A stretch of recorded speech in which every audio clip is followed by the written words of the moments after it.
So to preface this for everyone who's watching who might not be aware, because I do have some Yankoids in my audience. So there has been an uptick in people traveling across the channel from France to claim refugee status or to claim asylum in the UK, right? But because a bunch of legal routes have been closed, amusingly because of the Brexit that we thought would give us more control of our borders, amusingly that's not happened.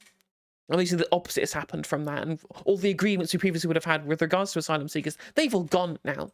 And as a consequence of that, the amount of people arriving, what the government is calling irregular migration in small boats across the channel, has largely increased, right? And one of the things that one of the talking points that the right wing have been going on is about how there was an uptick in migrants coming from Albania specifically. Now, the only real evidence they have of this, I was looking into it, is 1 month in June that we have the stats for, where there was a large percentage of Albanian migrants. But the vast majority of people who arrive in small boats across the channel are people coming from Iran, Syria, Afghanistan, some from Albania, and then some from Ethiopia. So there's a big mix of people, and most of these people are refugees. And asylum seekers, I think it's 70-80% of these people who come in these small boats get accepted for asylum, right? Yeah, and 98% actually put their application through. This is all according to Refugee Council statistics, which are based on Home Office statistics from the year 2020 to 2021. And it's worth bearing in mind, you said about Albanians, it's worth bearing in mind over half of the Albanians who go through this system end up successfully getting asylum. Nigel Farage was on the BBC. I don't know if we might have a look at that at some point, but Nigel Farage was on the BBC going, oh, well, there's no reason why somebody from Albania, no possible reason why somebody from Albania should be able to seek asylum. And it's just nonsense.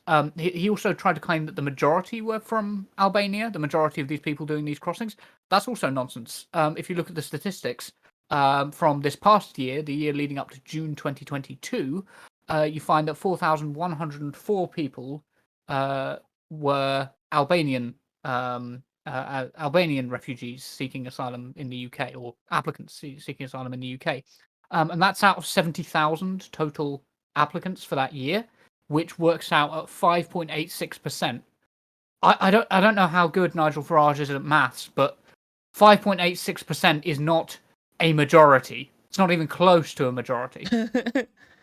Oh, exactly. And as I said, I think the reason why we have this big hubbub about it specifically is there was a Daily Mail article that said they had a leaked document that they've still not published, specifically saying that there was that, but essentially taking one set of statistics from 1 month where there was a majority of Albanian migrants, specifically in that very short time period, that they've deliberately cropped so that they can use it as a propagandistic tool.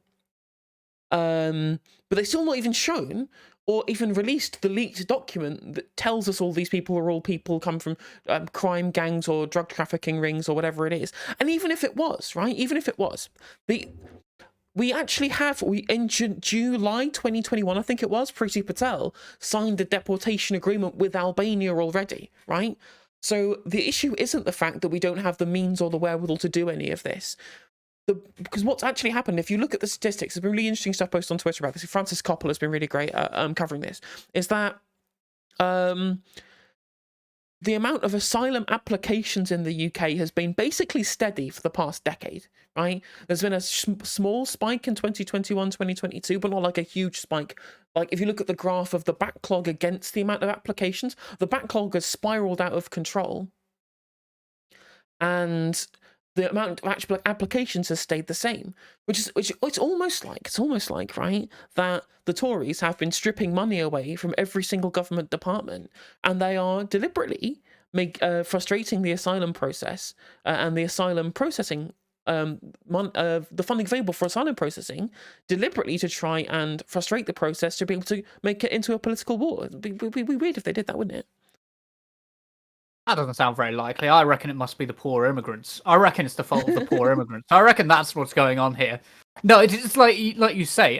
It's also worth bearing in mind that in the year in this year that led up to June 2022, the Refugee Council recorded 63,000 applications, and in 2002 they recorded over 100,000. So actually, what we're seeing is not really a spike. as such, or rather, we might be seeing an increase, but this isn't the most we've had to deal with, not by a long shot. The reason this is being brought up is because it distracts from the current economic mishandling that the Conservatives have committed in government.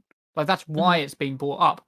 But you and I have to do this thing where we do have to address it irrespective, because if we don't, all that happens is that Nigel Farage gets airtime on the BBC to spout whatever nonsense he likes about refugees, and they end up getting in increasingly worse situations, like the situation with Manston, where the facility at Manston is just overflowing. It's got over double the capacity.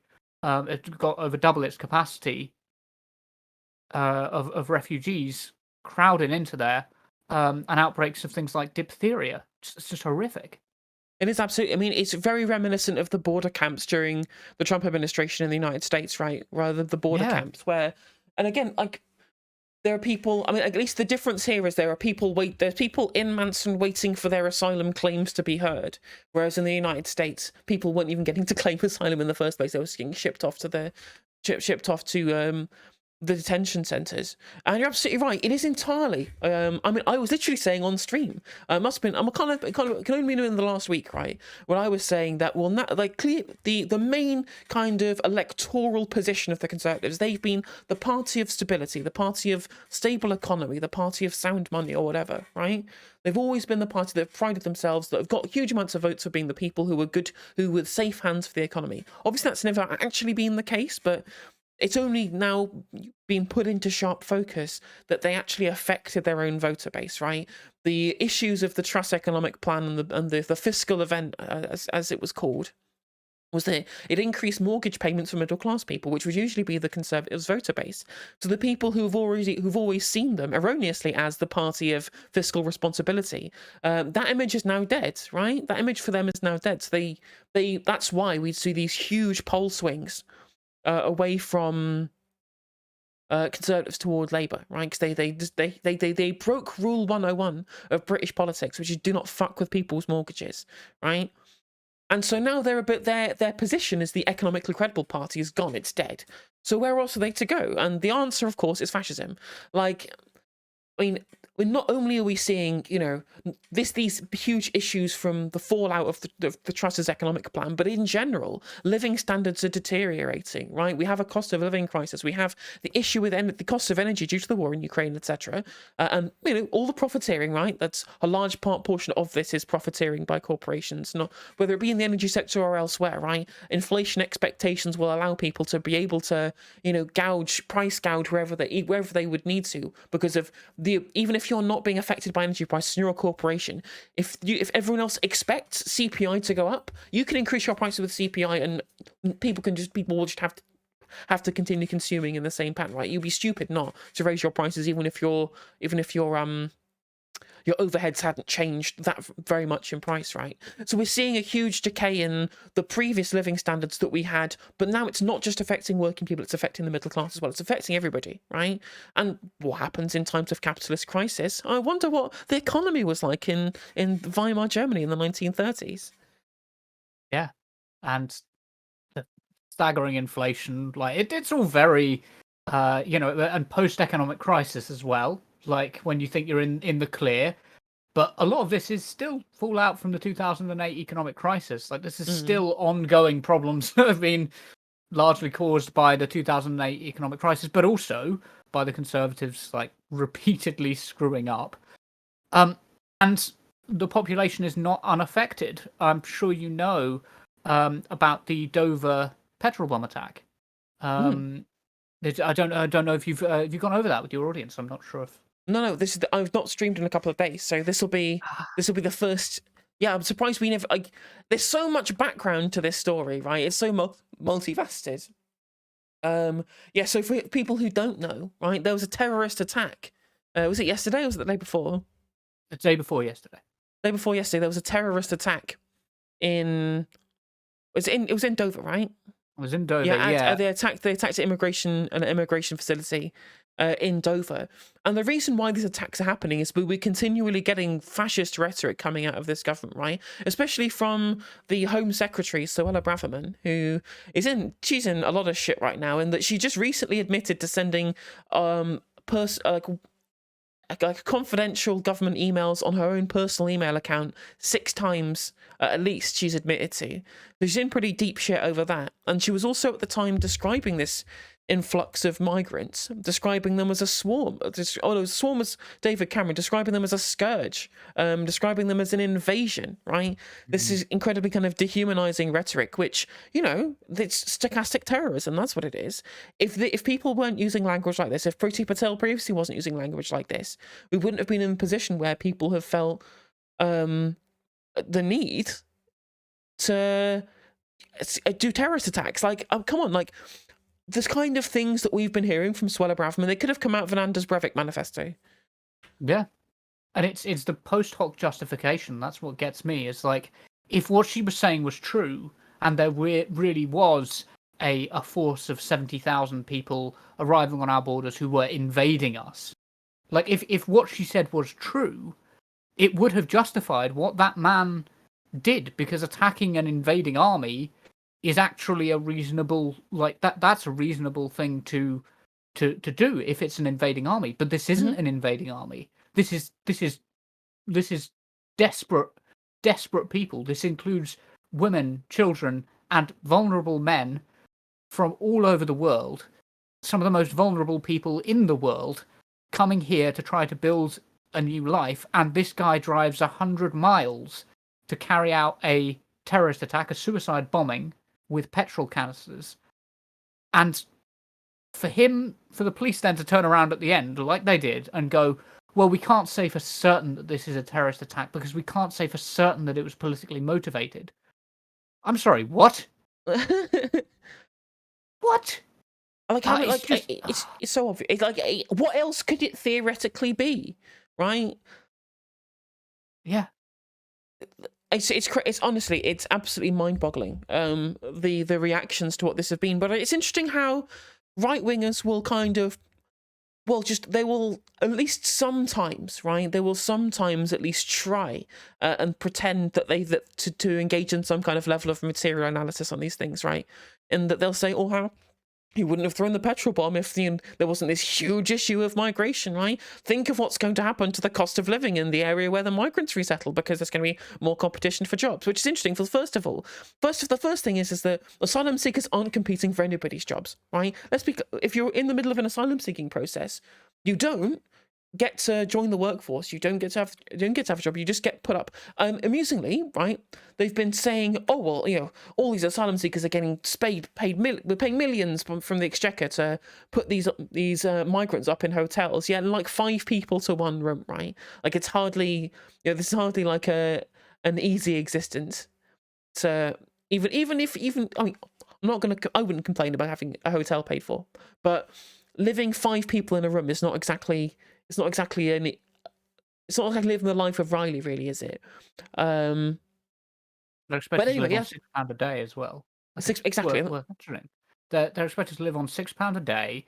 This is desperation. These hotels are overflow facilities from the overflow facilities, because the government doesn't want to look like they're approving of refugees. So what they're doing is they're ramping up the rhetoric at the same time as not investing in the facilities which would allow us to process these people properly. We can process this number of people. We've done it before.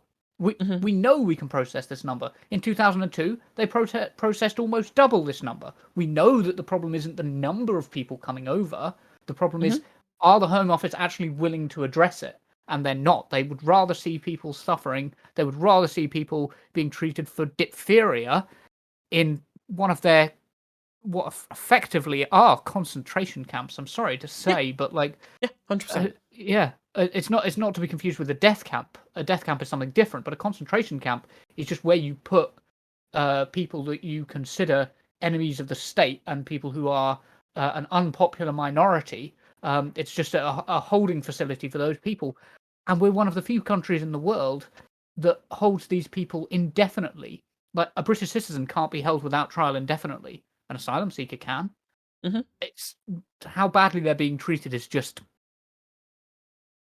sorry. Yeah, it was absolutely horrendous, right? It's absolutely horrendous. But the people keep saying, "Oh, these people are going to come and steal our job." They can't work. These people can't come and work until they've gone through the asylum system. And then, even if they were able to work after being given asylum or being given settled status after that process has been completed, like, the amount of jobs that are available in the country is proportional to the population, right? Roughly, if the population increases, the number of jobs available increase. They're stealing nobody's jobs. It's a nonsense point. I can't believe the idea of an immigrant taking people's jobs is something that we still hear about in the year of our Lord 2022. When that's not how things work, right? People I understand why people have this opinion, right? Because it's difficult to comprehend the idea that the quote unquote number of jobs is something that is fluid, right?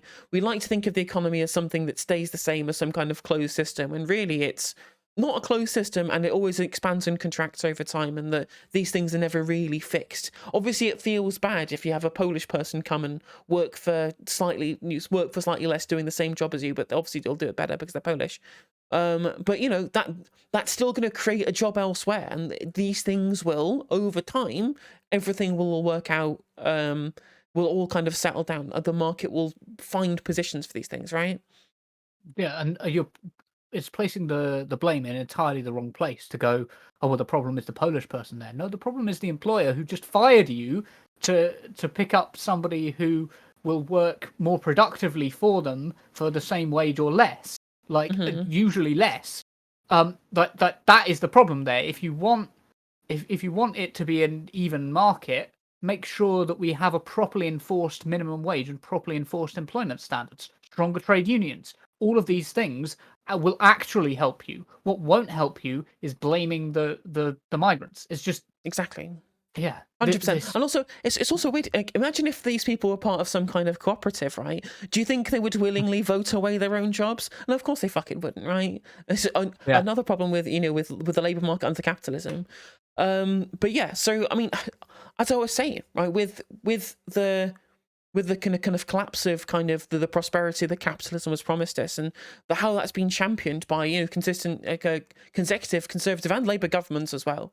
Let's be real. Obviously, we mentioned previously that a lot of this is fallout from the 2008 financial crash, but the 2008 financial crash is just a fallout of continuous neoliberal economic policy since 1979, right? And because this is falling apart, there is only that if the right wing want to keep their voter base engaged, they have to go to culture war shit. It's why they're attacking migrants deliberately. It's why they're attacking trans people deliberately, and why they are manipulating their own policy platforms to exacerbate these issues to continue to be able to use it as a rhetorical weapon. It's exactly what they're doing with the NHS, where they deliberately defund it so they can privatize it. Yeah. It's exactly the same system, and I think it is a little bit more sinister when people are if essentially people with no rights are on the receiving end of this, because at least with the defunding of the NHS, and we are talking about. I'm not trying to downplay it because we are talking about people who have died as a result of the defunding of the NHS. People have probably died in the last few days as a result of the defunding of the NHS.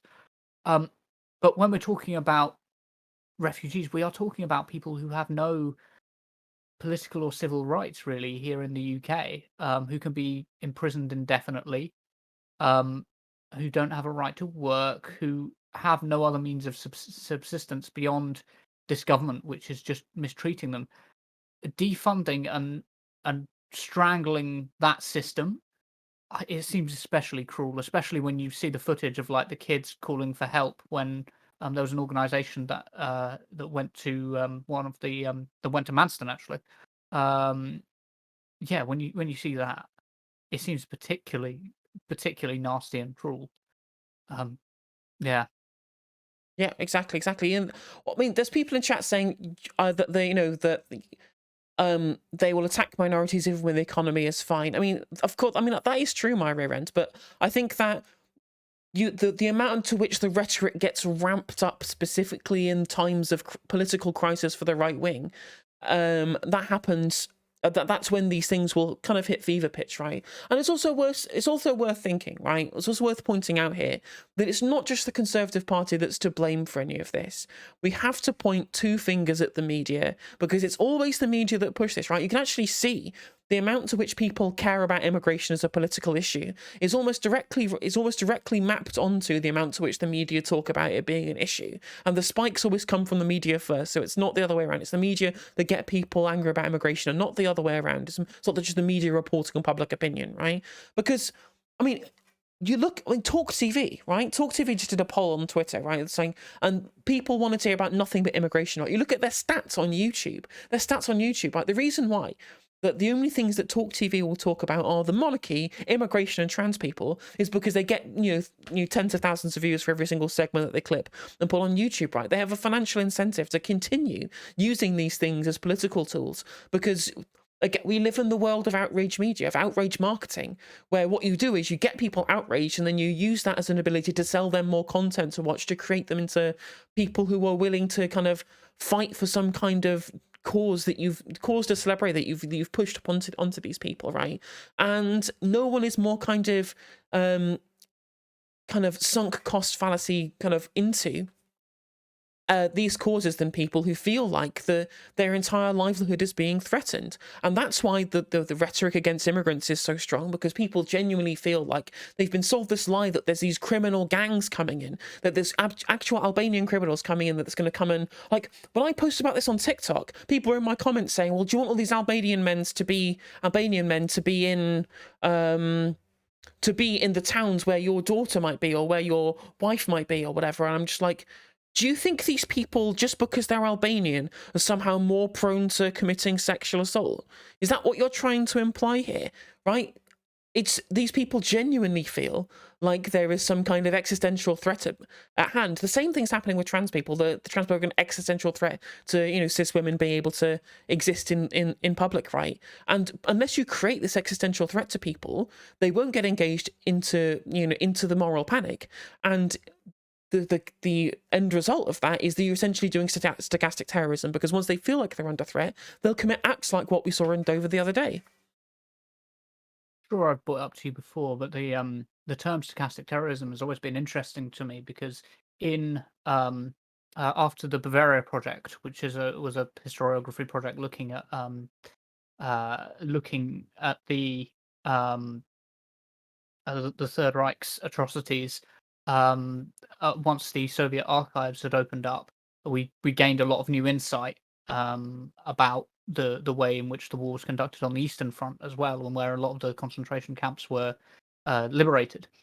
And we also gained a lot of insight through the Bavaria project itself, and the coming together of the historians, the reshaping of this idea, our understanding of how genocide happens. It doesn't happen through top-down, strict. Not to say that the people at the top don't approve. That's not the point. The people at the top definitely approve, but it's not a strict top-down hierarchy of instruction. What it is what we would refer to as cumulative radicalization, which is more or less the same concept as stochastic terrorism. Like, it's the idea that actually the people below are trying to are so ingrained in the idea that they become radicalized without the need for instruction from those above. A lot of the atrocities committed during the Holocaust were committed by people lower down, with seemingly very little instruction from those at the top. It was more suggestion from those at the top. Not that they didn't approve, not that they didn't know what was going on, but they didn't need to go out and actually say it. And some might question whether they cared. It might well have been a case of, well, this is politically expedient to us, therefore we're not going to intervene. And assuming that that's the case, that doesn't make it any less bad. Do you know what I mean? It doesn't make it any less horrific. 100%. Those things still happened, and still, this is clearly the road to atrocity. And yeah, this idea is tied to the idea of stochastic terrorism. And I do think that in the next few months, if this rhetoric continues ramping up, we're going to see more of this. We're going to see attacks on refugees and asylum seekers, but I suspect we'll also see attacks on protesters for similar reasons, because the media are demonizing protesters to absolutely no end, telling them that that protesters want to take away their food sources and take away their heating and leave them to Ban freeze in the cars. winter and ban cars. Like, it's just absolute nonsense. Yeah, I mean, and Mike, what this reminds me, like, it's interesting you make that point, right? And it reminds me of when I was actually making this point on Twitter, and when you look at places like GW News and Talk TV, it basically what they remind me of is RTLM, right? The radio station that was broadcasting anti-Tutsi propaganda before the Rwandan genocide, right? This is the kind of shit that this reminds me of. I hate to be an alarmist, right? But especially the kind of rhetoric that we get, the dehumanizing rhetoric that we get about, for example, trans people specifically in these media institutions, right? Especially, I mean, more so in the US than over here, right? I think that the kind of the real dehumanizing rhetoric we have here is towards migrants, right? Calling them a scourge, calling them an invasion, right? Essentially, what other precept could you have for somebody to to think of them as something that would need exterminating other than an invasion, right? Invasion is what you call an army, or what you call some kind of what you call like the rats that carried the Black Plague, right? That's not how you describe human beings who are just trying to find safety. But that same rhetoric is very similar to the kind of rhetoric that we're getting in the United States, for example, about trans people, where they're trying to paint anybody from kind of the LGBT community, but mostly trans people, as being implicit paedophiles for existing, right? And what's the yeah, one group of people that everyone agrees that it's okay to kill? And that's paedophiles, right? And it's the media that are ramping this up because it makes them money, it makes them views, right? Regardless of whether or not these people actually hold these positions, whether or not Murdoch actually genuinely cares about any of these things, whether he holds any of these ideological precepts, it makes him money either way, right? It is part of their profit motive to continue with these things, right? So maybe, obviously, with RTLM, it was a very kind of ideologically driven thing that they did, but whether or not it's being driven by ideology or money, the result is going to be the same. that's a really interesting parallel that you draw between the groomer rhetoric around LGBT people and the invasion rhetoric around. It really does. Uh, it's all 110%. Do you know what I mean? It's all, this is all or nothing war kind of rhetoric, Mm-hmm. and that really does it is remnant. You're right, of like Hutu powers radio broadcasts in the build up to the Rwandan genocide, the fastest genocide in history, a million Mm-hmm. people killed in 100 days. It does verge on a lot of those ideas. So it isn't any wonder that we've got this kind of stochastic terrorism coming round the corner, and it's not any wonder that this guy from Dover drove 100 miles to throw 3 petrol bombs at a facility full of scared, desperate people. I mean, because he's scared. And I mean, like, he is also scared and desperate, right? Like, yeah, obviously, I'm not gonna. Obviously, no one's condoning what he's done, and this he obviously should face consequences, right? But what did anybody expect to happen when this rhetoric had continued? It was always going to happen eventually, right? This person's and like.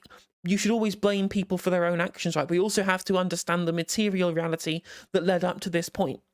So, yeah, as I said, the stochastic terrorists are just as much to blame as the people who actually engage in those things in the first place, right? It's the same. I mean, it's exactly the same way that I speak about Islamic terror. In that, again, for better or for, I mean, obviously for worse, right? But the rhetoric that's been espoused that radicalizes these people is the real enemy, right? Is the actual rhetoric that puts people in these positions where, for example, Salafists will posture this east-west, this war between the east and the west, this war for the soul of individual countries or individual demographics or whatever, and the way in which not only are radicalized Islamist are ideologically motivated people to blame for the rhetoric that they use to try and recruit people, but the fact that there are other people on the other side in the West who will also mirror that rhetoric the other way around also helps the radicalization process as well. So it's in and for example, like people like Shamima Begum, like she was 15 at the time, like she's a victim of radicalization, right? And again, we have to think that do normal people go and commit terrorist attacks. No, there's always something behind it. There's always a bigger power to blame in these situations, right? And until obviously liberals are happy to continue to blame individuals for individual failings, and feel free to do so, right? If we do not put the conversation to the higher material reality that backs these things up, it will keep happening again and again. Yeah, it's a really poor way to analyze society, is to go, well, these are just individuals making individual decisions, and we don't need to look any deeper into it than that. If you're going to analyze society, like on the individual level, fair enough, like if don't go and join ISIS, like, but on the and bear in mind as well, 15-year-old, so somebody who was groomed into Mm. an extremist organization. But of course, a lot of school shooters are also extremists who are groomed online. Mhm. Doesn't really excuse what they do. So on an individual level, you can hold them to account at that point. But like you say, that's a really poor way to analyze a society. You can't analyze a society the way that you hold individuals accountable.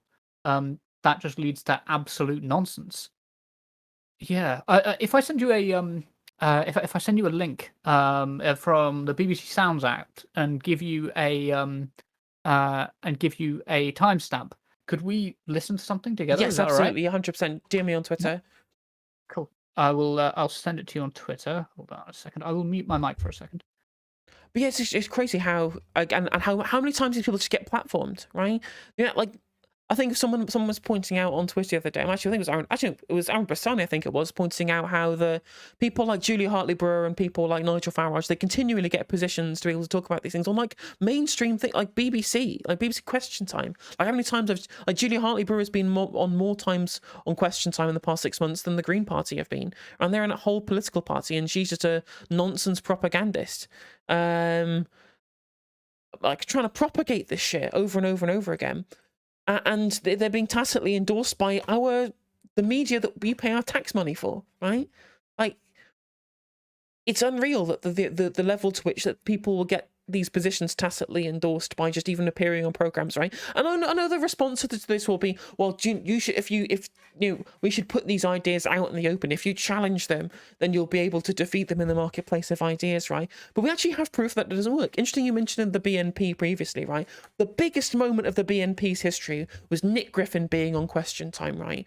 And us as progressive people watching this, we all saw him on Question Time, and we all saw him what in our opinion was him getting obliterated, right? Him being embarrassed and humiliated on live TV, quote unquote, in the marketplace of ideas.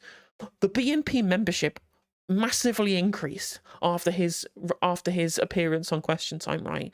Beating him in the marketplace of ideas did nothing, because all it did is further radicalize people who are already amenable to his rhetoric, because just putting forward an alternative point of view doesn't help people who've already been radicalized, right? It has to go deeper than that. It has to be far more in depth than just putting forward an alternative perspective.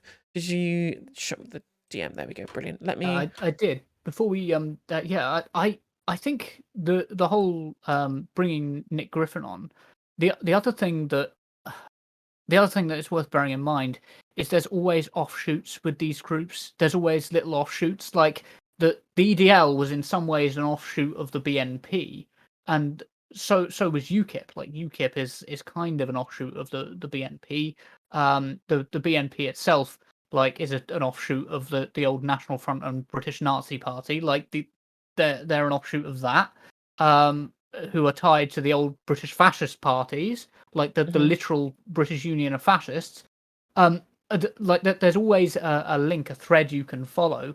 And although Nick Griffin, I think himself was kind of humiliated that day, I do sort of agree with that when people say that he appeared on Question Time. It didn't go well for him, but at the same time, it didn't matter because there was so much other there were so many other connections that people got through that, hearing that rhetoric and then being exposed to that rhetoric that was then picked up by other individuals like Nigel Farage, like Tommy Robinson, that yeah, it didn't in the end matter. And I feel like if you do invite these people on at any point, you do have to you do have to really know your stuff inside out and back to front. And I think that's particularly relevant when we're going to watch this clip. I think you'll find it, somewhat relevant. Enlightening. Let's have a listen. Let me share. Hold on, there we go.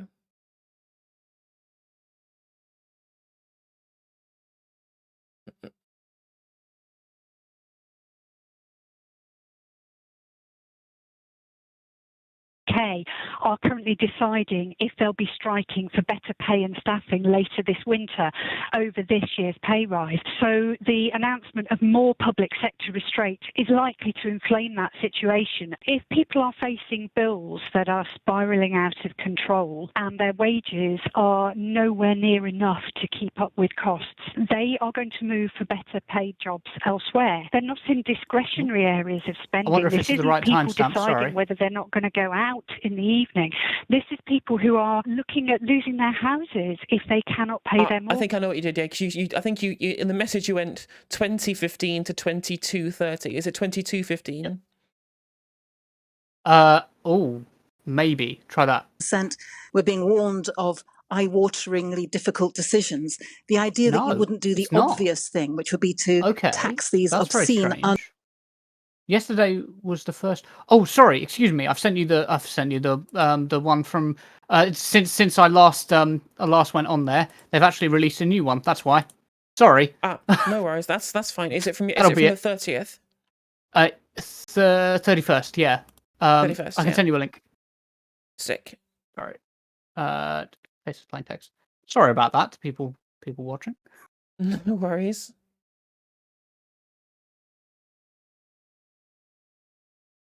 I had a moment where I thought they'd cut it out. I thought they'd cut out the bit with that we're talking about, and that would have been controversial to say the least. Right. Definitely. Hello and welcome. So 2015 we're looking for, yeah? Yeah. Well, Nigel Farage was leader of the UKIP. There we go. Has long campaigned on immigration. Good afternoon. Good afternoon. Good to have you on the programme. What do you think needs to happen now? Well, there's a huge debate going on here about the symptoms of the problem. You know, the problem isn't that Manston isn't big enough. The problem certainly isn't that the Home Office didn't book hotel rooms. I mean, it is the problem that Manston isn't big enough, right? That's literally the problem, is because, I mean, always that's a downwind problem. Like, the first problem is the fact that there's not enough money going into the system to begin with, right? And the second problem is that money has meant the ability for us to process asylum claims is way slower than it ever was over the past kind of 30 years of government. Even when, as we've mentioned previously already, there's been periods where we've had way more asylum applications than this. Way more, and we're absolutely happy to deal with it. So there's underfunding, and then after that, even if you take all of those things as for granted, or as take all of those things as just being as not being able to change, even then you could then put more people. You could expand these facilities and spend more money making these facilities not concentration camps and just being places for people to stay whilst they're waiting for places for their asylum claim to be sorted, right? But the real issue is that we're just not processing the claims fast enough. Hotels are full all over the country. I mean, goodness me, 2 weeks ago they were even trying to book a castle in Cornwall. The problem is the sheer numbers coming. 990 on Saturday, 468 yesterday, and they're the ones that we know about. And in particular, now that the majority of those that are coming from Albania, and let's just remind ourselves, it's a NATO country, it's an EU applicant country, it's a holiday destination for huge numbers of Brits. There's been no war there for 25 years. And frankly, what we should be doing at Manston is using the longest runway in the country to fly every single person that comes from Albania straight back there. And if we did that, the flood would stop. But isn't the problem here... But again, he's also making the same assumption here that it's all just people from Albania, right? It's just like, well, these are all Albanian people. Then, but if they're coming from so he's A, making the claim that they're all from Albania, B, making the claim that they're also that they're also economic migrants and not genuine refugees from Albania. And then third, making the claim that we shouldn't just process these people in as asylum seekers and get them through the process. We should assume that they're all economic migrants, and then also assume that they're all criminals, and then just deport all of them without any kind of due process at all, right? Like, if you like, the fact that these people are very happy to abandon innocent until proven guilty just shows how fascistic these people are, right? Basic liberal shit that we all agree with, like innocent until proven guilty, just going to completely go out the window when it comes to the people that they are happy to dehumanize. This is crazy. And as people in chat are saying, that this flood of migrants, it's not, this is less than like a stadium's worth of people, as people in my chat are very astutely pointing out. This is nonsense. Yeah. I also want to point out that if you and I were talking to Nigel Farage and he was saying these things in front of us right now, we would be stopping him. We would be going, hang on a second, you said that the majority of these people are Albanian. That's just not true. If you look at the statistics from the year leading up to June 2022, we know that about 5% were from Albania. So even if they weren't legitimate refugees, which they are, because we know that over half of them who apply, half of the Albanians that apply, end up having their applications accepted, and they gain refugee status. But even if they weren't, we're still talking about 5%, which isn't a majority, and they're just the BBC World at One just not challenging it, just letting that sort of rhetoric go unquestioned. Like I was saying before, if you're going to have these people on, if you insist on having these people on, know your shit. Know exactly what you need to say. Know your statistics. Know what these people have, because it's not unpredictable that Nigel Farage would come on and start talking about Albanians. So you know what the research you need to do in order to be able to refute that like that. But the host isn't doing that. Instead, the host is softly dragging them up on later things. Yeah, exactly. Like, it's just, there's so many different layers to how much he's just wrong. Like, not like almost deliberately so. It's almost like he's deliberately lying to try and push his racist meshing, and B, trying to push his own political status, right? Being Mr. Anti-immigrant, right? Like, I don't even know, half of it is racism, probably half of it is only just him wanting him to wave his dick around on public radio, right? On public TV. It's crazy shit. Like, and it's always Eastern Europeans as well for him, isn't it? Remember when there was the Romania, when Romania and Bulgaria were going to join the EU, and so that was going to mean that he said up to the entire population of Romania will be in the UK, and I'm like, I'm sure that literally everybody in Romania is going to try and migrate here. But anyway, let's continue. As we were hearing from one of my guests earlier, it's the speed of the processing, because if you could quickly process people when they arrived, then you could quickly send them back, if that was appropriate. Well, I think also, there's another point to make here as well, in that there's also like another layer underneath this, which a lot of this is being used deliberately to try and undermine stuff. They're trying to undermine the quote-unquote woke lefty lawyers, as they've been called. They try to undermine that, and they're trying to undermine our membership of the European Court of Human Rights. They want to get rid of these things, specifically so they can engage in labour violations, right? Let's be real, they want to strip away a lot of, both human and workers' rights, and they can't do that whilst there are people at the top who can then challenge them on it within civil court or within the European Court of Human Rights, right? So they're deliberately manufacturing this crisis to run a narrative to undermine our own legal institutions so that they can abuse the same things that they would otherwise be trying to do. And they're trying to convince members of this population to try and want to wish away their own legal protections because they might get something out of using that against people they feel is lesser than them, right? The ability for them to try and strip people of their rights on the assumption that they will strip someone else of their rights even more. It's just how kind of fucking cucked this population is to their superiors, right? Where they will happily vote away their own freedoms and their own protections, just as long as they get the ability to be able to be shitty to other human beings. These people are sociopathic. It's interesting, though, because I was responding to a tweet that the Trawl podcast put out, basically saying, how can someone like Suella Braverman step forward and say these things, and knowing especially that it will likely incite violence and likely cause a great deal of hatred and just horrific cruelty towards immigrants and refugees. And my response is that actually a lot of this is you can't convince people to be cruel through the merits of cruelty. Like, there isn't much very appealing usually about the idea of being cruel, unless that cruelty annoys your political opponents. That's how they do it. They get you to go, well, this will trigger the woke lefties, won't it? This is annoying all the right people, which is what Nigel Farage tweeted after he put out a Nigel video. Farage has tweeted out, Julia Hartley-Brewer's tweeted out, Isabel Oakeshot's tweeted out, Darren Grimes has tweeted out. The whole fucking coterie of fucking right-wing media shill type people. Again, this is like, see what I mean when I'm talking about in comparison to the the Rwandan genocide and how, like, all the people, all the kind of the radio station at the time. It's all media hacks that are doing this shit. Yeah.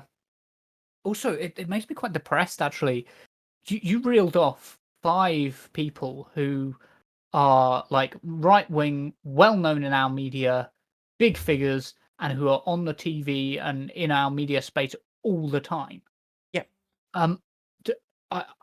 In comparison, on the left, you've got what, in terms of big figures that are well-known, that are on the left, you've got maybe Owen Jones, Femi, Ash Sarkar. Apart from Aaron that, Bastani at a push. Like, when was the last time Aaron Bastani was invited on the BBC, like, to talk about the I'm a communist, you idiot moment? That's the last time I saw him on the BBC. Other than that, there are no leftists that ever get invited onto any of these programs, right? The fact that we're at the point to which where Ian Dale, right, fucking Thatcherite extraordinaire, the guy who's an apologist for the woman who supported Pol Pot's government in exile during the period of the PRK in Cambodia, is who's someone he defends? Even he is calling out this shit, right? Like, how far right do we have to go before we realise our media ecosystem is just completely fucked? Yeah, it's shocking, and I think it's a great deal of the reason behind why they wouldn't call that petrol bomb attack a terrorist attack, because, well, who radicalized him? Maybe nobody who was outside of the mainstream could have radicalized this guy. It's possible that he was just listening to what we consider mainstream media. Yeah, quite. I mean, that is very true. I mean, you've seen the newspapers, right? Newspapers with their front covers saying Suella Braverman pledges to tackle illegal immigration, right? The one, like, immigrant or refugees in hotels next to members of the public. Yes, they're all humans next to each other. What the fuck? Why are we making this distinction? Like, the level to which they dehumanize people so that they're standing next to the sovereign citizens. Somehow this is somehow worse, right? That people are being forced to stand next to the unwashed masses of the immigrants. It's terrifying, the kind of language that they use. Actually, JDM in chat, a great Tony Benn quote: "The treatment of refugees is telling, because that's how you know the state would treat you if they could get away with it." That's really weird. I actually quoted that that very same quote from Tony Benn, one of my favorite quotes from Tony Benn, in the podcast I just recorded, because it's right. It's absolutely right. This is how Suella Braverman would treat the general population of Britain if she thought that she could get away with it. It's how a lot of the far-right Conservative MPs would treat the population of the UK. It's how they would treat you if they thought they could get away with it. And they want to get away with it. That's why they want people to vote away their own rights, to be able to, trigger the libs and stick it to the immigrants. Yeah, just... Yeah, after 2001, terrorism has been rebranded. Yeah, it's now, if brown people do it, it's terrorism. Otherwise, it's lone wolf lunatics, or mentally ill, or an insurgency or a paramilitary group. Yeah, if brown people do it, though, it's terrorism. It's this incredible kind of a double standard, really, isn't it? Anyway, let's continue. In the case of Albania, there is no possible legitimate case whatsoever for anyone from that country claiming refugee status. It is. Then why have 70% of them been accepted, Nigel? A safe, peaceful country. It may not be as Unless wealthy. Surely they're being trafficked here under modern slavery. let me I know tell you, that's used as an excuse, but that is also the case in some cases. If you go out into the English Channel or stand in Dover. Yeah. Sorry, it's so soft, her response to Nigel Farage blatantly lying and blatantly spreading misinformation about a significant number of the refugees that come here who are the victims of horrific sex trafficking, who have been, in some cases, raped and attacked by Albanian gangs, and who have fled persecution by those gangs. For them to come here and hear that, and for the BBC presenter to turn around and go, well, you know, I can see where you're coming from, but no, when he says that, stop him and say, oh, come on, you know that's complete nonsense. You have to be stronger on this type of rhetoric than just going, unless maybe they've been trafficked, and but I understand that people use that as an excuse. No, don't understand. Hold this guy to account. He is spreading. It's the fucking horrible it's the not fucking stupid thing that liberals do, where they always just assume that people are speaking in good faith, right? They assume everything is in good faith, right? But you know, we understand as proper leftists that there are people there that for money, for power, for whatever reason, want to change the relationship between themselves and their own environment, right? And whether that be because they have a genuine ideological position in wanting to demonize the people of the different skin color from them to create a racially pure nation, which is clear that that's Nigel Farage's underlying desire, right? He wouldn't be continuing in politics this long if he didn't think so. Whether it be because he wants to get rich or whatever, right? But we understand that these people, they will lie, and they will say mistruths, and they will deliberately obscure the truth, right? To be able to effectively achieve their own political ends, right? And we understand as leftists that we're happy to ascribe bad faith to these people and call them out for their bullshit. But liberals they are the most politically incurious group of people that you ever hope to meet. As I've said previously, they're just fucking Dunning-Kruger personified at this point, where they will invite these people on and assume that they're here acting in good faith, when they're obviously lying, contradicting themselves over and over and over again, right? And they just don't get called out because liberals are just so easily taken in, right? That's why fascism continues to rear its ugly head, because liberals will continue to let them get away with their bullshit. Yeah, if you're not challenging them at this point, like, what the hell are you doing? Like, not even like the most kind of like just basic challenge to their points of view. Just letting them literally have airtime without even a basic level of research would tell you that what Nigel Farage is saying here is just plain wrong. It doesn't add up with what the Home Office statistics, and bear in mind who's been running the Home Office the past 5 years, it doesn't add up with what the Home Office statistics are saying. And when that's the case, if you're not calling out that, what is the point in bringing this guy on? You're just treating him like he's an authority on the subject.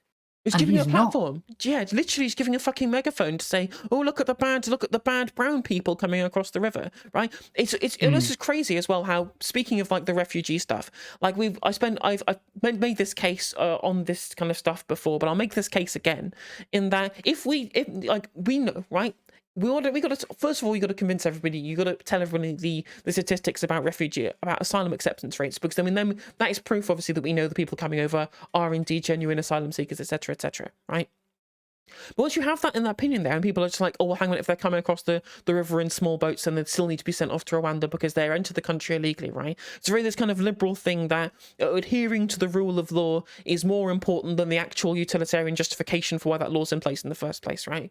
Or what actually happens, right? As long as you break the law, then you're wrong in liberals' minds. Whereas we actually believe you're wrong if there is some kind of actual, negative utility to the thing someone's engaging in. I don't care if someone's broken the law. I care if what they've done is wrong. The law is not the arbiter of what is or isn't incorrect, right? And they will use that as a justification for saying, oh, hang on a minute, that's why we're absolutely fine to do homes for Ukrainians, right? Because all the Ukrainians have come into this country illegally because they've been following a legal refugee process. A legal refugee process that is only available to Ukrainian refugees. I wonder why Ukrainian refugees are allowed to apply for their refugee status whilst they're in France, right? They're allowed to apply online. Once they've applied online, they then get passage through the Eurostar on ferries from up into Dover, so they can then resettle in the UK with a resettlement scheme which has been pioneered by the government to people to put up space in their own houses to house Ukrainian refugees.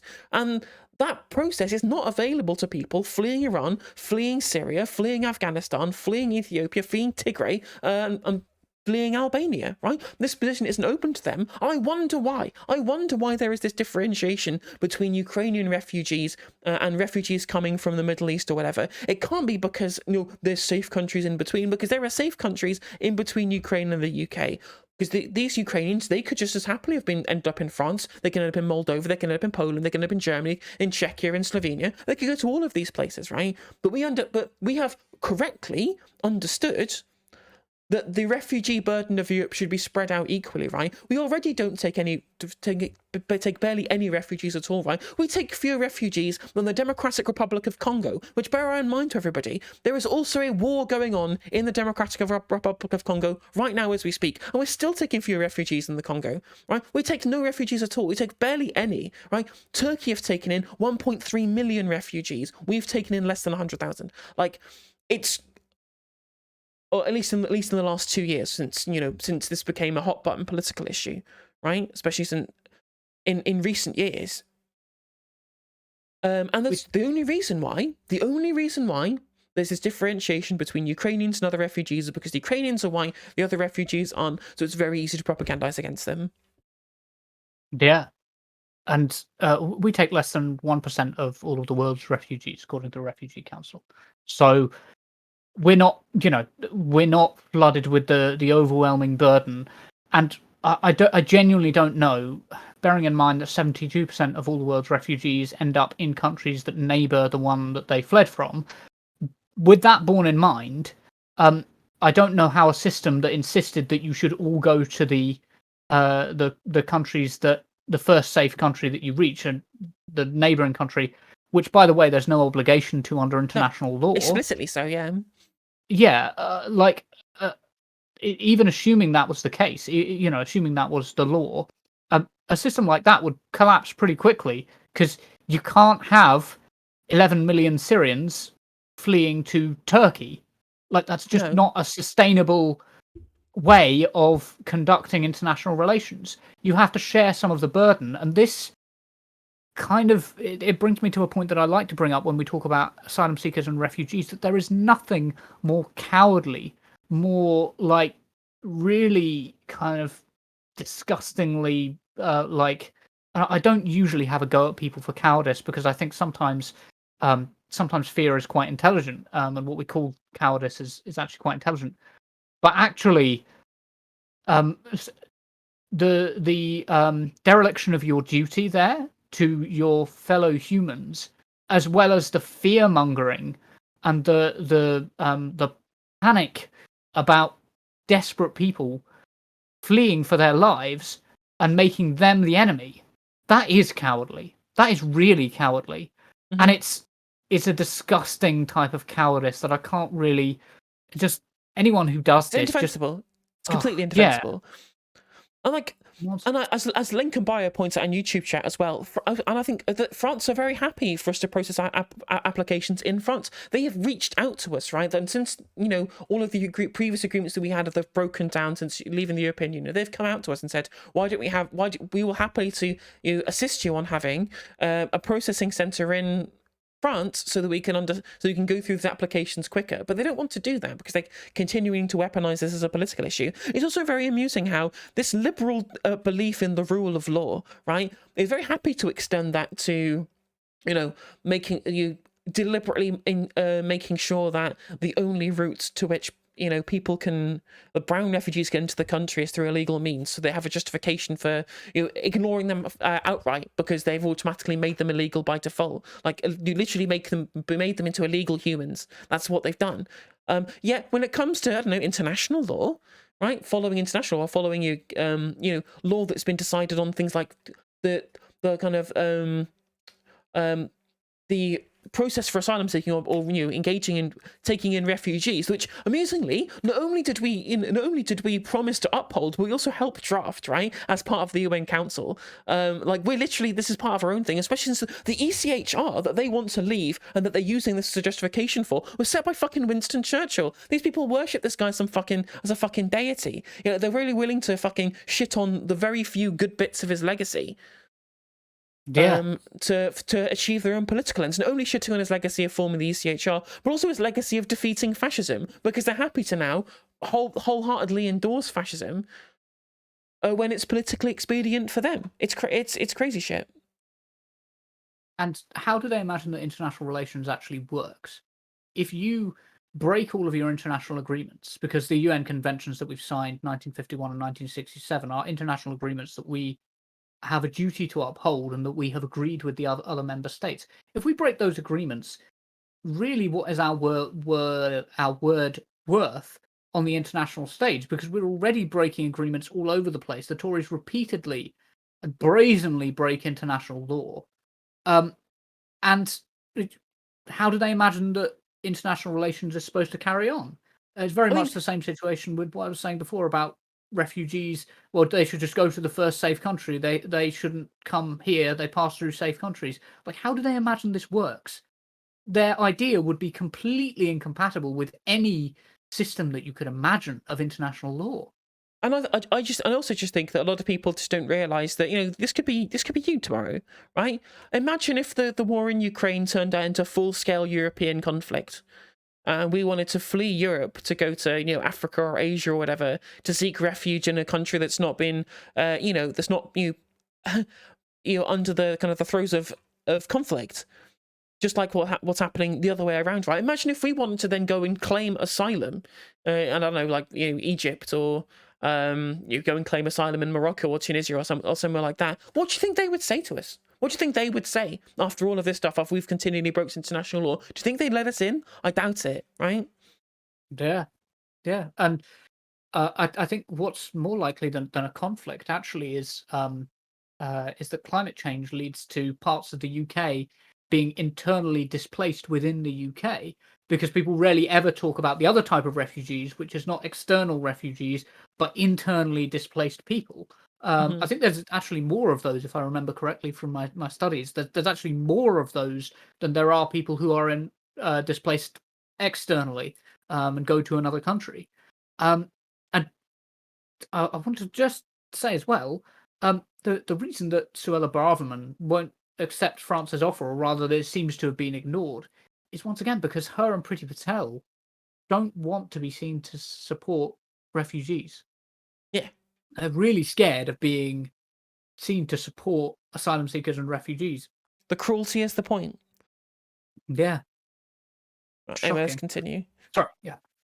And watch people walking up the ramp, making the two-fingered signal, which is symbolic of an Albanian drug and worse than that gang.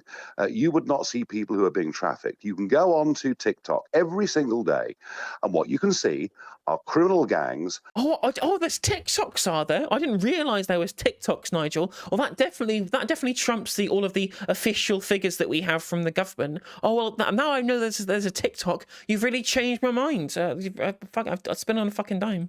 Openly advertising for people to come. Pardon? Sorry, I just can't believe that his source is fucking TikTok. I mean, you've seen the way this man uses TikTok. He puts up these videos where he's like, his phone's going off as he's recording the videos.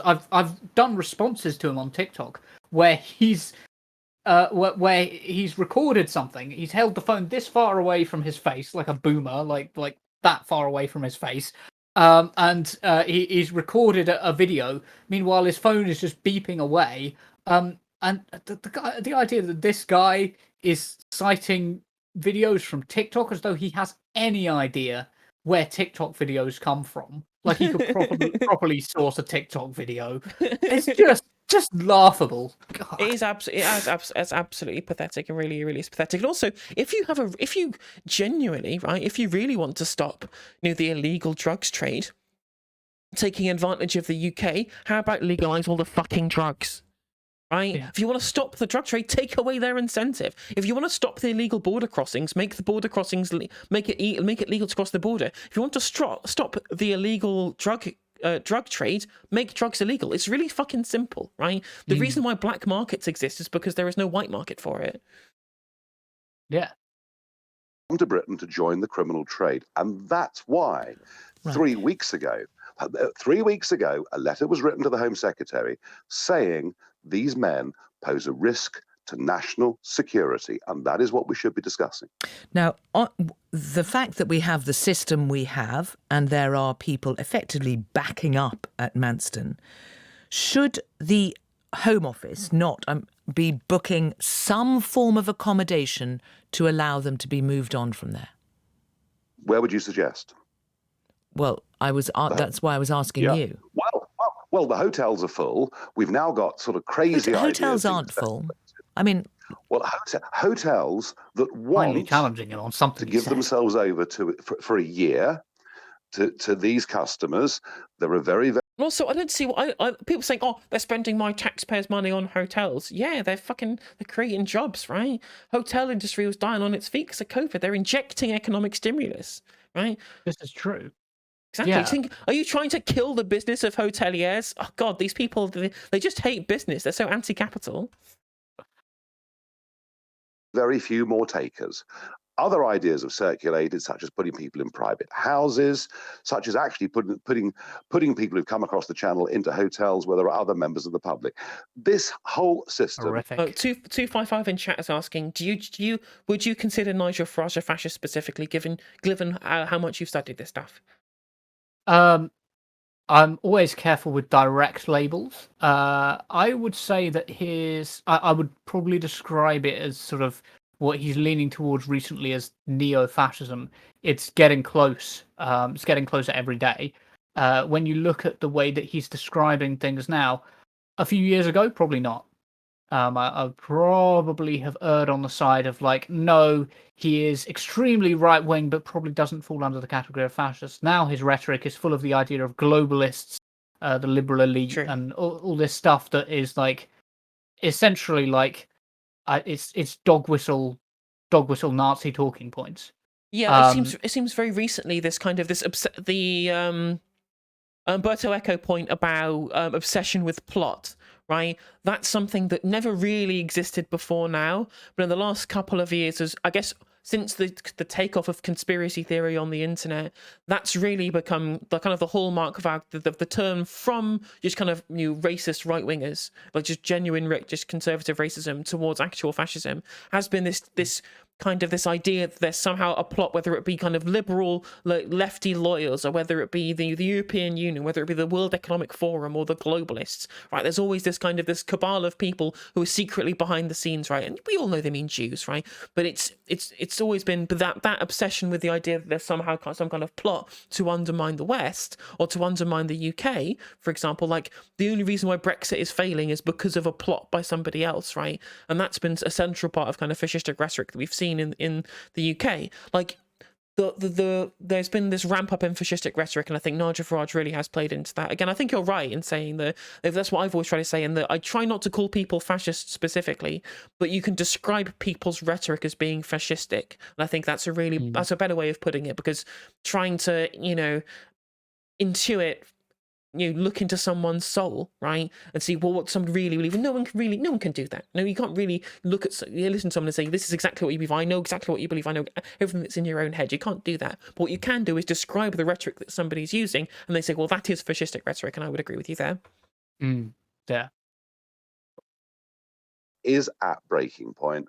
We can't continue as we are, and unless we stop the attractions of coming to Britain, it will continue. And it's worth reminding people that Australia faced exactly this 10 years ago, and they solved it. Right. So what you're proposing is anyone who's Albanian, you can identify as Albanian, you put them on a plane.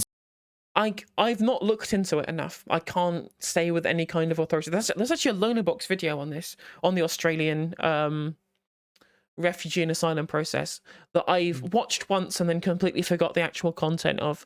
But the roundabout nature of what I do know is that there is an offshore processing facility in Nauru where all the refugees and asylum seekers get taken. And that's where their claims are processed before they come over to Australia. Now, again, just like on the border in the United States, just like we're getting in the UK right now, it is a concentration camp. The conditions there are subhuman. It is human rights violations that they're engaging in there. That's something I definitely do know. And amusingly, neither Scott Morrison nor Anthony Albanese see fit to fix this, right?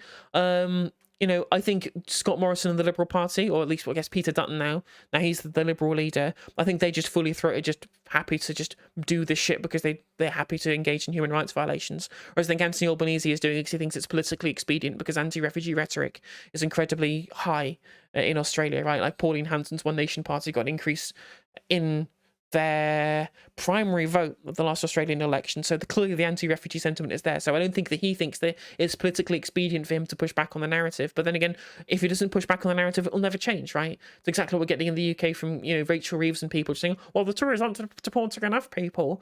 And it's like, well, yeah, of course they're not going to be, if that's the only opposition that we have, is the opposition saying, just buying into exactly the same rhetoric. But it's also amusing how, just like in the UK, obviously what was the name of the facility that we were talking about before? Oh god, it's gone from my head as well now. Starts with an M. Manston. Now, the Manston facility is owned by a private company that's being paid millions by the government to run these centres, right? Would you believe it when I told you that this facility is being run by a company that is run by a baroness, or the non-executive director is a Tory baroness, right? Would you believe it if I told you that? It doesn't surprise me, I've got to say. I should have thought about that. Honestly, I should have looked into it. I feel kicking myself now, honestly, for not having looked into it. Yeah, it's only when a Byline Times article kind of came up on my feed when I found it. Yeah, it's being run by a company where the non-executive director is a Tory. Like, it's every single time, it's always someone who knows the Tory party is in charge, right? Who could say how they managed to get the funding for that? But just like that over in Australia, the company there's a good Friendly Geordie's video about this. So the company is running the offshore detention centre in Nauru is a company where the director is somebody who is friends with the Liberal and National Party. Wouldn't you be surprised? And they were a failing company until they were given the contract to run the detention centre in Nauru. Crazy. Who could have thought? Who could have thought that right-wing governments were happy to dole out money to their cronies to save their failing businesses under the guise of committing human rights abuses against asylum seekers? I can't imagine a worse system, by the way, than imprisoning people. Like it's kind of like a reflection of the US prison system, where you're giving people a financial incentive to imprison people. But this time it's worse, because unlike the US prison system, which in terms of scale is definitely worse, but unlike the US prison system, migrants can be detained indefinitely. This is like an indefinite source of cash for the people who are running these camps. So it's like, oh my god, yeah, that's really, really bad. Oh yeah, it's horrific. It's horrific. And like, people, obviously, Nigel Farage is going to say, well, we can use the Australian solution. I'm like, what small island micronation are you going to claim that we can use for asylum seeker processing, Nigel? What we're going to try? We're going to ship them all off to Jersey? We're going to ship them off to the Isle of Wight, Isle of Man? Well, where out to Hebrides? Where do you expect to build this mythical immigration detention facility just like the Australians do? Weird, isn't it? Very strange. Anyway. Straight back to Albania. Absolutely. That removes a significant number at the moment who are coming over, but of course these things fluctuate. And what do you do with everybody else? I would say, frankly, that anybody that enters the United Kingdom via these means will never qualify for refugee status. And there are those that say, well, hang on, shouldn't we be more kind-hearted? Well, have a think. What? That's just like the most untrue thing you said. Like 70% of them have, Nigel. This is literally just lying. He just lies. Yeah, and this is the process. There is no other process. The way that you apply, and by the way, it's Article 31 of the 1967 Refugee Convention, which means that you can't punish people for the way which they get onto the soil of a country in order to apply for asylum. But the only way that you can apply for asylum at all is to be on the soil of that country. It's the only way that you can do it. This is international law. Nigel Farage is just coming on the BBC and spouting shit, virtually unchallenged, on the World at One. Yep, crazy, absolutely crazy.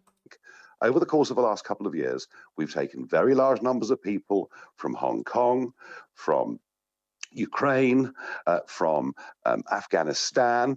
It's not as if we're not a generous country. We're a very, very generous country. But anybody... No, we're not. We've taken far fewer refugees than every other country. Jordan, now that's a generous country. Turkey, now I can't believe I'm going to be giving praise to fucking Erdogan, right? The fact, if your country is at the point where you are being less kind to refugees than fucking Erdogan, you know you have a bloody problem, right? Like Germany have taken in 1.3 million refugees. We've taken in barely 2% of that. No, not 2%, 20% of that, sorry. Seeking to use criminal gangs, anyone using criminal gangs to get to Britain should never get that status. And those are, the tracks you mentioned are almost the only legal routes in. You would be quite satisfied if it was only through those formal programmes. And if somebody came from, say, for example, Iran at the moment, they should be told, no, you're going back home. Well, last year we gave out 1.2 million legal visas. Sorry. Our population has... There's no challenge. You didn't even fucking challenge him on it. Yes, she didn't challenge him on it, but also, did she say that the programs that are set up for the Ukrainians are the only that have been set up for the Hong Kong, the people of Hong Kong and Ukraine are the only legal routes in? Because that's not true.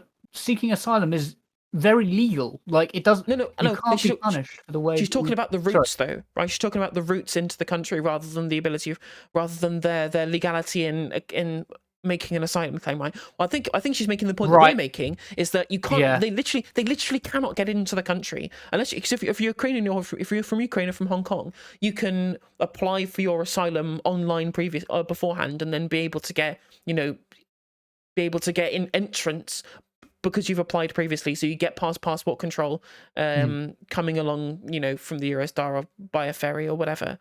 But that's not open to people fleeing from Afghanistan. Actually, it's open to. I think there is some process for Afghanistan, but it's not been it's been a really pretty poor process. But there's not one for Syria. There's not one for Iran. There's not one for Ethiopia. And there's not one for Albania. Yeah, no, I see where you're coming from there. I still think that was really poor phrasing on her part because it made it sound like what these people are doing by seeking asylum is illegal, and it's not. It's the method of entry that's illegal, but there's no other method of entry. Their method of entry is illegal, but it's not because it's sort of cancelled out by Article 31 of the 1967 Refugee Convention, which makes it legal, if you see what I mean. Yeah, once they're here, you have to process the claim, right? Yeah. Yeah, and most of this is through legal. Whereas if they were travelling here by those means and then not declaring asylum, then their whole process is illegal. But once you've got there and you've claimed asylum, now that's it, right? It doesn't matter how you got there, even if the route itself was illegal, the asylum claim has to be processed, and it's right that it should be processed, right? Because again, my threshold for whether something is moral or not does not have any relationship to what the law is or isn't. I don't give a shit about someone making a descriptive claim about what the law does or does not say. Make a normative claim about whether you think there is moral justification for it or not. If you can't do that, then I honestly just don't care. Immigration, interestingly, but our population has risen by over 8 million since 2002.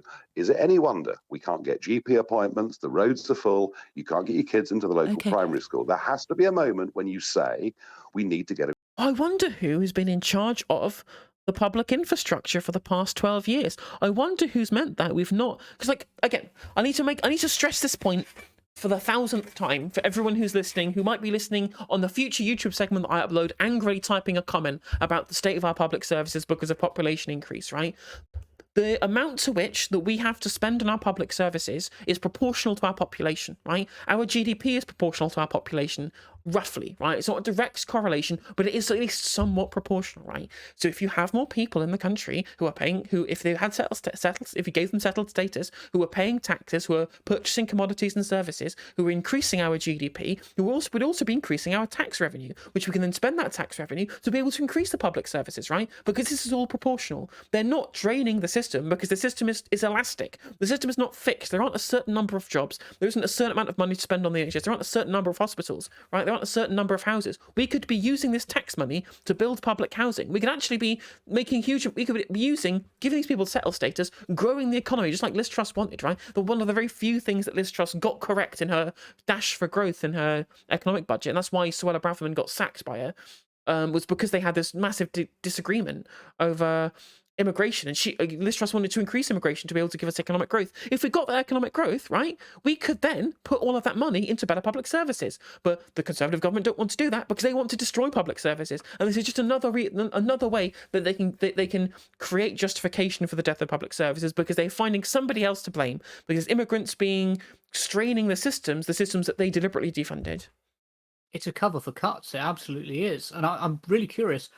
I can't remember whether the host actually, is it Sarah Montague, actually challenges Farage on this point. Do you mind if we can listen further? Yeah. The grip of this. So interesting. So the fact that the government wants to relax the rules on immigration, you think is a mistake, and this is for legal routes to come into the country? Yeah, I think. Yes, I mean, look, I think the government, they have their big business backers, and big business wants labour to be as cheap as it possibly can be, and that's been the case for many, many years.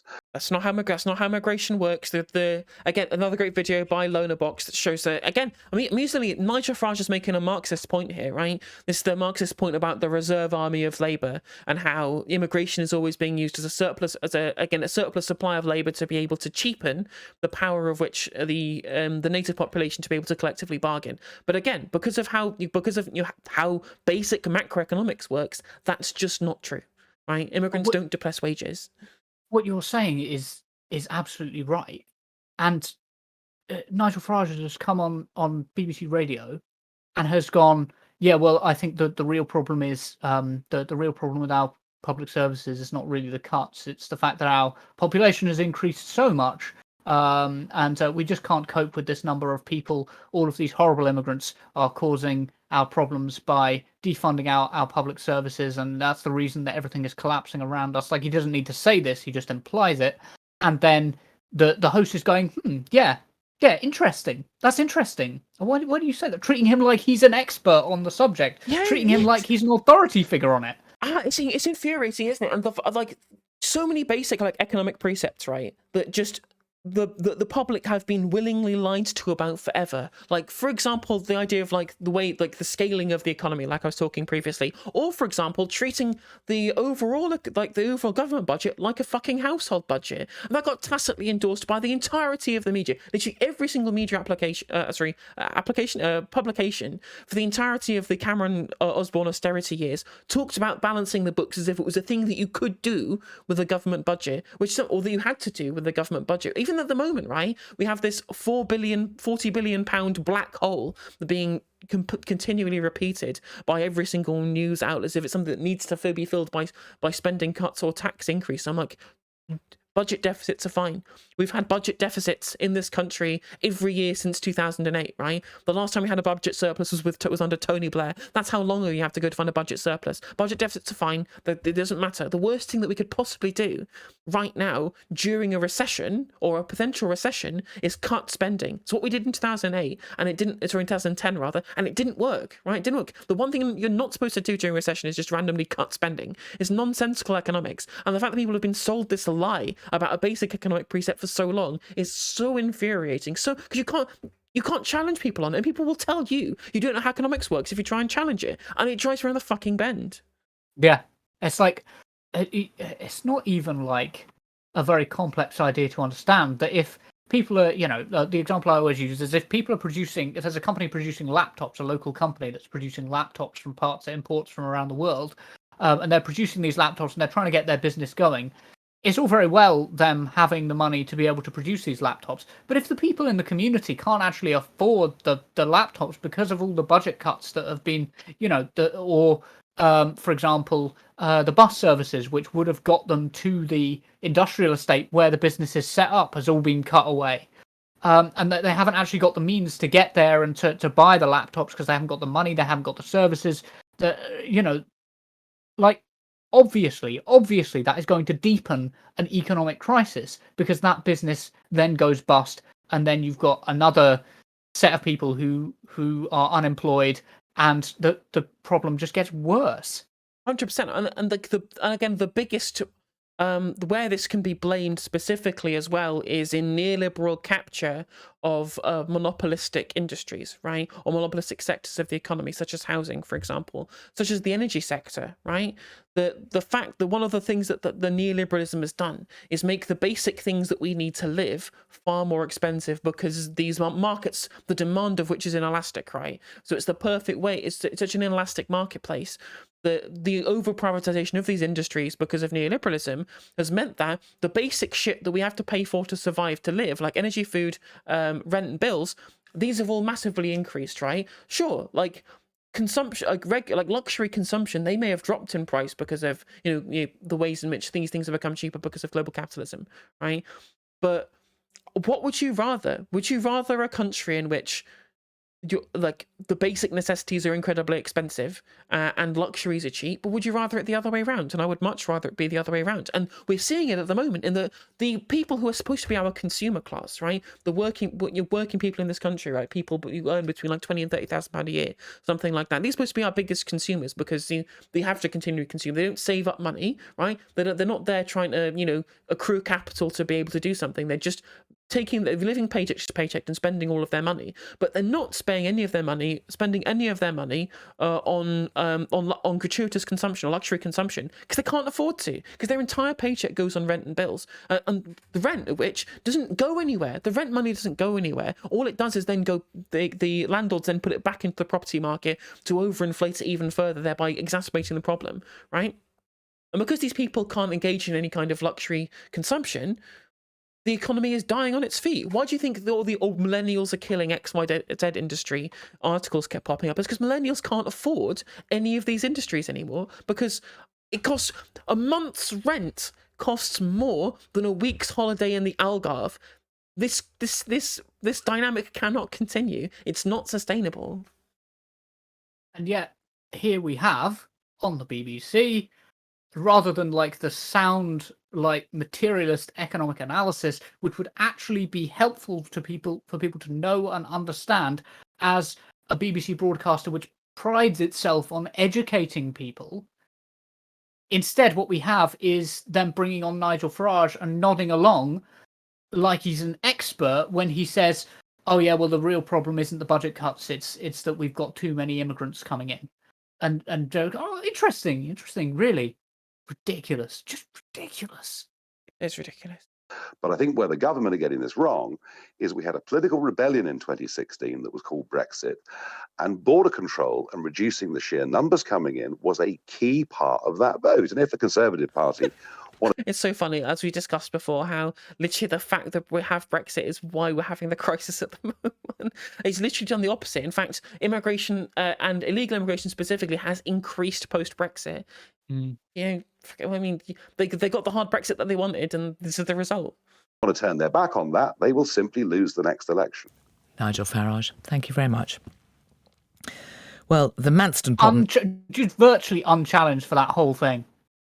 Like, there was 2 moments, I think she did some sort of challenge. The rest of it was just, oh, we've just brought on the expert on dehumanising other members of humanity. Fucking hell. The BBC is absolutely disgraceful. The fact that people try and tout this as being somehow like a lefty woke media, it's crazy to me. I think, to be fair, right, I think the reason why we have this kind of fight over the BBC is some people say that it's left-wing, some people say that it's right-wing or whatever. And I think that these are both true in that its kind of entertainment output is reasonably liberal and progressive, right?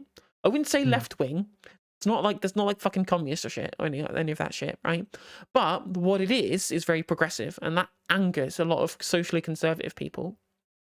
But they have because of how the consent's been manufactured, the kind of assumptions they make about about politics and kind of political ideology, they can't see how right-wing the current affairs output of the BBC is, because that's become the norm, right? The Overton window has shifted so far to the right, especially in a post-Corbyn world where now the Labour Party won't challenge the narrative of the Conservative Party.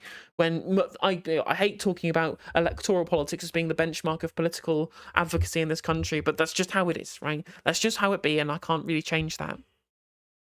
But since there's no challenging to neoliberal hegemony, everyone, now that's this just an agreed assumption. So they just think, oh, well, the BBC is just telling economic basic facts rather than propagandizing.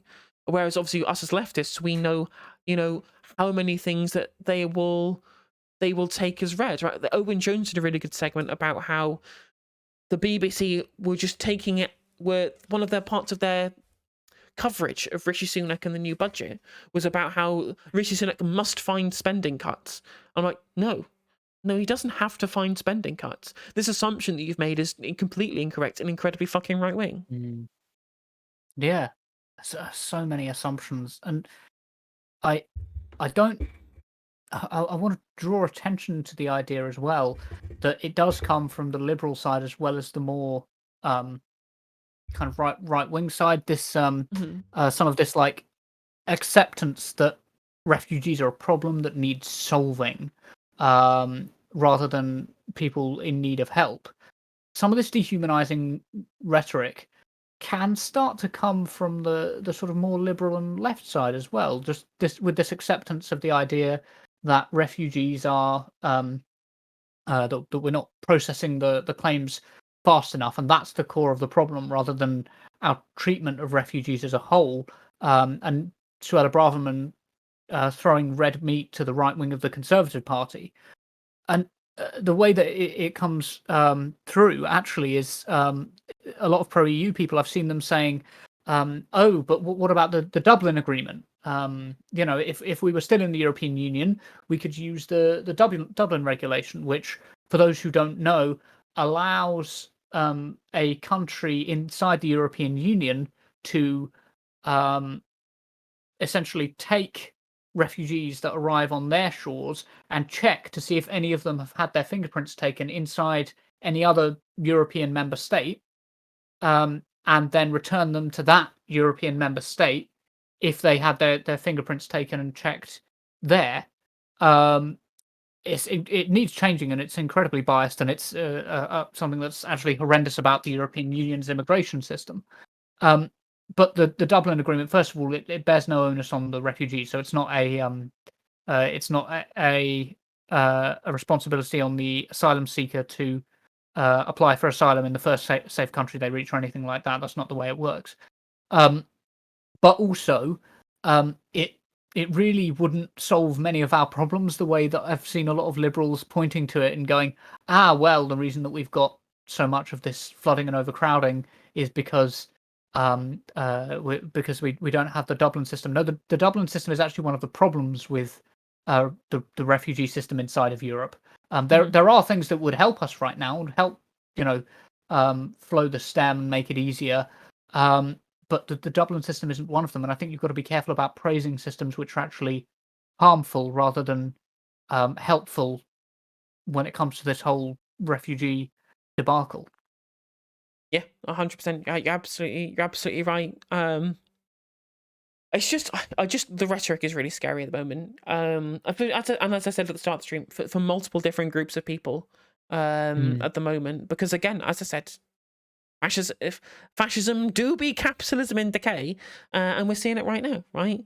They have nothing else. They have no other messages to send. They have no positive message as a political force to send to the country to be able to win the country over. So they're now having to scare people and use this very, very dangerous rhetoric, and the results that we've seen. I mean, it's the same. It's exactly the same kind of rhetoric that led to Joe Cox being murdered. It's exactly the same shit. Yeah. Yep. And the Finsbury Mosque attacks as well. Yep. And exactly the same shit that overseas that we saw in places like Christchurch, like we saw in Norway. Yeah, it's exactly the same rhetoric, and it's so is so full of misinformation, because if you listen to a lot of these programs, especially the ones that are willing to program Nigel Farage, you'd get the idea that it's an easy thing if you want to apply for asylum to come over and you'll have your asylum claim granted, and the authorities won't ask too many questions. Just the opposite of reality. Applying for asylum, you have to fit the definition of a refugee under the 1951 Refugee Convention, which is somebody who is displaced owing to a well-founded fear of being persecuted for reasons of race, religion, nationality, membership of a particular social group, or political opinion. But you have to prove that you individually have been persecuted, and that's one of the really hard parts, actually, is proving, because you have to show like scars from torture, video footage of you individually being persecuted. You don't get to say, for the most part, oh well, I'm a member of a